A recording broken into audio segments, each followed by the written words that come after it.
Hello, powerful one. It's the season, the very magical season again. So, we are doing a daily dose of gratitude. Welcome to this edition of Inner Growth with unsavoury. So, I ask, what are you grateful for? Is it life? Is it health? Is it abundance? Is it friends? Is it children? Is it a spouse? What are these things for which you are grateful? Remember them always in your prayers. Today, we want to look at an aspect of gratitude, which is remaking the people and the circumstances around you. We will go into all of this after this short break. I am Osezwa Anthony Elimihe. You know me. I am in the game of helping you grow from inside out. That is the drill.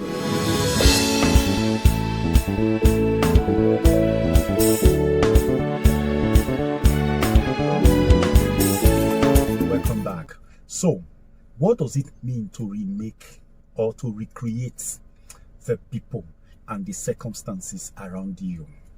Number one, remember that you are the creator of your world. Not a creator, but the creator of your world. The Lord God, or any other God for that matter, will not step into your space and start creating without your permission. But most importantly, the Lord God designated you to be the creator of your world. Now, does that mean that you then have a right to interfere in the way other people turn out? You start creating them. Are they not also human beings like you? Don't they have a right to also create their space? The answer is yes. But you see, people are not always what they are towards us. They are what they are on the basis of our understanding and interpretations of them. And you see that word, interpretation. By interpretation, we create our realities. In other words, things are the way we think they are. Does that make sense? Recreate the people around you. Recreate your circumstances. That is another level in gratitude. How is it done? But let me start from how we create it wrongly. The weather, for instance. There was a time I was also a victim of the weather. If it was raining somehow, I didn't like it, I would complain. If it was sunny too much, I would complain. I joined the masses of people who complained about the weather. But about over 10 years now, after reading The Secret, I realized that, oh my goodness, I have been hurting myself by complaining about the weather. The weather has no intention against anybody. The weather is just living its life just the way we are living our lives. The weather has a schedule. It has a duty. It has a goal to perform, and it is performing that goal. The weather is hot because the circumstances of life, of nature, requires it to be hot for a purpose. But we resist all of these things by complaining. You see, when you complain about the weather, you are creating a problem for yourself because you are going against the cause of life. So, I learned the habit of embracing the weather. Today, when I'm with people and they complain, oh, this weather is too hot, this weather is too cold, oh, I don't understand this weather, you just complain. And I look at them, I said, no, I don't feel what you're feeling, and it is the gospel truth. I am not conscious of the sun too hot. I am not conscious of the rain too much. I'm not conscious of the harmattan being too much. It is just in line with the way I want it to be. It is a new learning. It's something that I learned to do. I just embraced the weather. Something like this happened to me when I got my call-up letter to do my youth service in Delta State. And I was told that I had a cousin there who was working in Asaba. So I went to visit him with intention to see if I could stay with him. He wanted me to stay with him anyway. And when I got there, he lived in a compound, a large compound, all by himself. And he had 5 massive dogs. And I came from a family background where we actually forbid dogs. Not that we don't want, we forbid dogs in our family. And I had grown up from childhood to that period where I had never had a relationship with a dog. But the question was, will I stay with this man? The answer was yes. Therefore, learn to love the dogs. I told myself I have to make peace with the idea of dogs in my mind, and I did. At the end of the day, I had a blast. I realized that dogs are just like babies. When I came to Lagos after my youth service for 1 year plus, I was missing my beautiful dogs. There was one of them called Brownie who used to, once the woman who cleaned the house came in and opened the door, the outside door, that door would come straight to my room to wake me up. Brownie would climb all over me and just welcome me to the new day. And it was just a beauty. A day wasn't complete without the hug from Brownie. Dogs are just a beauty to behold, and I fell in love with them. 1 year after youth service and more, I kept thinking about those dogs. I missed them. They were like human beings. They were aspects, souls in my life missing. It was like something yanked off me. I never knew that existed. There are people who don't understand that level of relationship. In the same way, there are people in your life that you just don't like. The truth is, you don't like them. You don't even make any effort to try to like them because you have just written these people off. But remember one thing, a grateful soul accepts life as it is. Therefore, if you begin to see these people as units of life, as extension of the Almighty, you will understand that there in them is the Almighty having an experience either with stupidity or with foolishness or with too much love or with too much intelligence, whatever it is. But you see, when you are judging people, you are not being grateful. When you are condemning people, criticizing people, you are not being grateful. When you are accessing people on the basis of comparison with yourself or other people, you are not being grateful. Gratitude is another word for love. Actually, gratitude is love in motion, love put into expression. People are what they are in relation to you. Now, mark me, this is not about saying that you shouldn't draw a boundary. There are certain people that if you put them so close to you, they will rubbish you. It's like when you are fully dressed in an outing outfit and you are stepping out of the house, your dog has been playing on the mud, the dog will jump at you. So you have to draw a boundary and say, no, don't. Go back. You rub the dog on the head and you move on. There are people who are at that level of dog consciousness, that is animal consciousness. They don't know what it means to be respectful. They are just disrespectful. Once you give them space, they will stay in you. For such people, you give them a boundary, but it does not mean you should remove your love from them. It shouldn't mean you should be judgmental towards them. Know them as what they are, pour your love into them, and wish them well. Now, how do we recreate people really? We recreate people by blessing, by just blessing them. There are people you just see, they have some levels of weakness, and you are tempted to say, what the hell? What is wrong with these people? Don't. It is not a grateful spirit. When you see such people, you pour your blessings on them. The circumstances of your life need to be embraced with gratitude.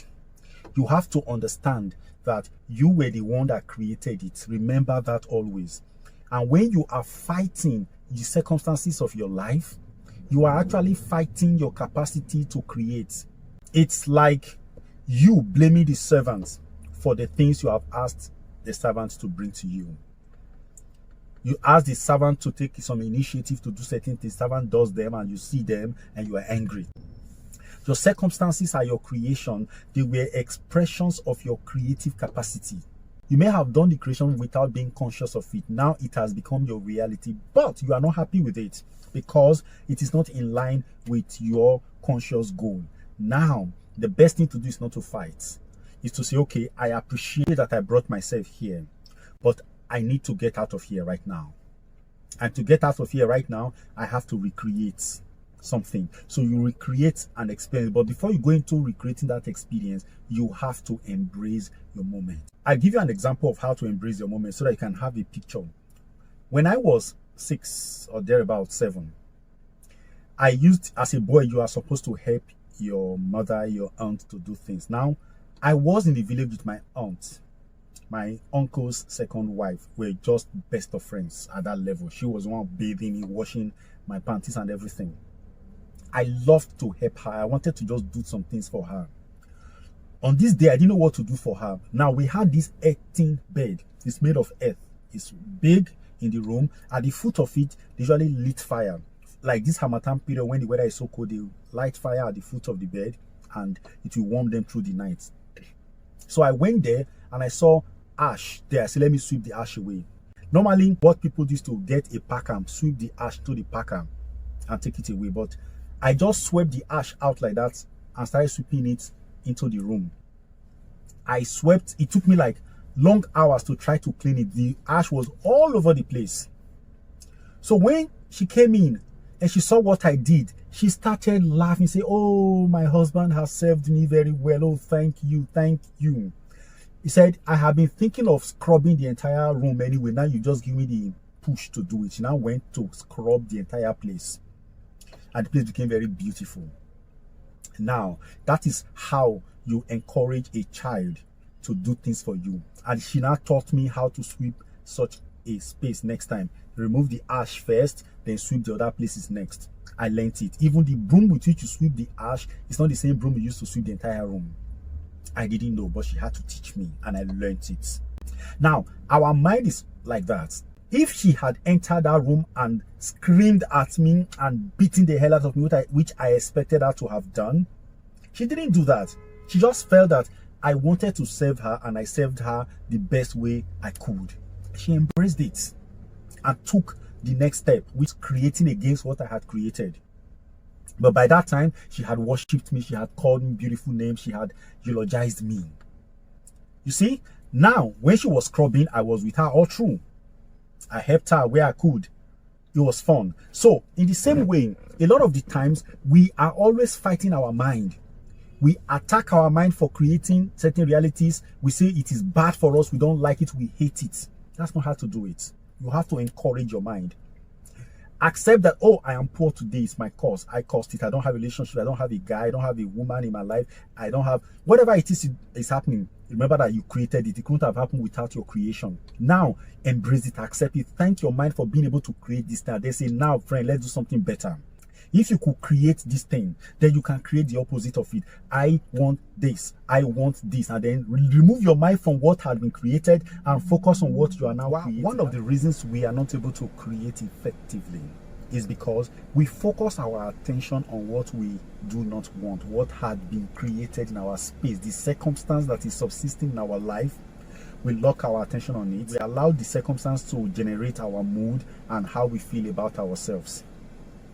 Instead of taking that initiative to say, okay, we are creating something new, let's now focus on the new things we are creating and let the possibilities of that new creation excite and exhilarate us. No, we are focusing on what is not working. We are looking for excuses to give the world for why things are not working the way they are. That is the error of our being, and we need to change it. And to change that is by, first of all, embracing your mind, thanking your mind, being grateful for the capacity to create your life, and then use that capacity for good. Life is a beauty. It is lovely. It is an intelligent experience that we are having. So we must make the best use of it. Nothing is permanent. Nothing is actually real. They are all appearances. We are just toying with the material energies around us. Let's not take life too seriously. Let's be a little bit free. It is so good to be alive as a human being, the apex of God's creation. Let us make that good use of our being. Treasure your mind. Don't see your mind as your enemy. Treasure it and work with it. Create your reality and be grateful for all that you have had till now. When you are grateful for what is in your space now, what you have now, my friend, I tell you, better things will start manifesting in your life. Like Rhonda Byrne said, he said, the universe likes gratitude. The universe loves the grateful souls. Be the love of the universe, my friend. And I say to you in closing, in the words of my beloved master, be good, do good, and be one. God bless you.